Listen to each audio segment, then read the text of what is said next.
حاضر ہیں آپ کے سامنے ایک اہم موضوع کے ساتھ، اور یہ موضوع ہے طلبہ اور یونیورسٹی سے جڑا ہوا۔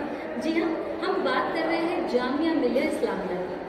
جی ہاں، NIRF کی درجہ بندی یعنی رینکنگ میں جامعہ ملیہ اسلامیہ نے تیسرا مقام حاصل کیا، اور یہ بہت ہی فخر کی بات ہے وہاں کے طلبہ اور وہاں کے اساتذہ اور وہاں کے وائس چانسلر کی۔ اس کے بعد آتا ہے AMU کا نمبر، وہ 9ویں مقام پر ہے، اور اس سے پہلے پہلا مقام IISc اور JNU نے دوسرا مقام حاصل کیا۔ کشمیر یونیورسٹی کی ہم بات کرتے ہیں تو کشمیر یونیورسٹی نے 53ویں مقام سے چھلانگ لگا کر 33واں مقام اس فہرست میں حاصل کیا ہے۔ تو کیا اس طرح یونیورسٹیوں کی جو گروئنگ اپ ہے وہ بڑھنی چاہیے، اور اس طرح کی جو یونیورسٹیاں اس کے طلبہ کو کس طرح اپیل ہوتا ہے؟ ہم طلبہ سے گزارش کریں گے کہ وہ ہمیں جواب دیں کہ وہ اس پر اپنے کیا تاثر